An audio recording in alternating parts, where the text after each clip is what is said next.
1편 영상을 보셨다면 제목은 기억과 자아인데 자아 이야기는 도대체 언제 나오는 거야? 라고 생각하실 수도 있을 것 같습니다. 자아와 관련된 이야기는 이번 편에서 나오니 영상을 끝까지 시청해주시면 감사하겠습니다. 기억과 자아에 대해서 다루기 전에 기억을 담당하는 뇌의 영역에 대해서 조금 더 알아보도록 하겠습니다.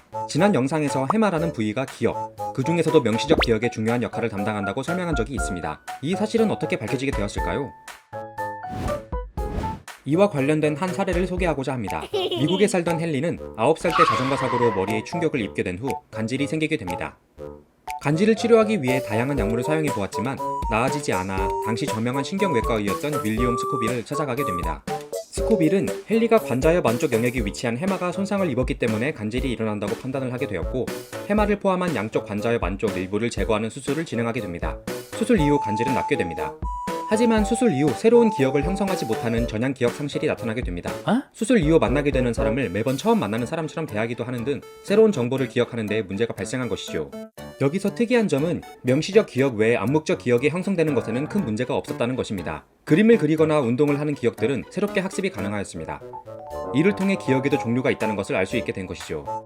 이후 헨리와 같은 종류의 수술을 받은 환자들 역시 비슷한 결과를 나타내었고, 이를 통해 기억을 명시적 기억과 암묵적 기억으로 구분할 수 있게 되었으며, 해마가 명시적 기억에 중요한 역할을 한다는 사실을 확인하게 된 것입니다. 자, 이제 이번 영상의 핵심이자 마지막 주제인 기억과 자아에 대해서 이야기해보도록 하겠습니다. 기억은 인간이 인간다운 활동을 하기 위한 필수적인 기능입니다. 새로운 정보의 학습은 물론 생각할 수 있는 모든 행위에서 기억을 떼어놓고는 생각할 수 없을 것입니다. 만약 기억이 없다면 매일 수백 번의 실수를 하면서도 개선되지 않은 채 실수를 반복하며 살아갈 것입니다. 행위적인 측면 외에 존재론적인 측면 역시 기억은 우리에게 매우 큰 의미를 지니고 있습니다. 우리는 매 시각 변합니다.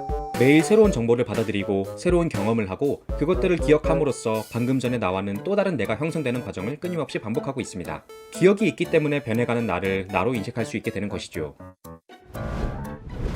이처럼 기억은 우리의 정신을 엮고 있는 이음새이며 우리의 고유성을 지지하는 기반입니다. 만약 과거와 현재를 이어주고 자아의 일관성을 부여해주는 기억에 문제가 생기게 된다면 스스로를 매우 낯설게 인식할 것이며, 우리의 정체성은 일관성을 가지기보다 산산이 흩어져 있는 듯한 기분이 들 것입니다. 우리의 존재 자체가 흔들리게 되는 것이죠. 이러한 기억 손상과 관련된 대표적인 예가 바로 치매입니다. 치매가 진행됨에 따라 명시적 기억뿐만 아니라 암묵적 기억에까지 손상이 오게 됩니다. 새로운 사람의 얼굴과 이름을 기억하지 못할 뿐만 아니라 움직이는 방법까지 까먹게 되는 경우도 있습니다. 그리고 말기가 되어서는 스스로를 인식할 수조차 없게 됩니다. 즉, 자아가 해체되는 경험을 하게 되는 것이죠.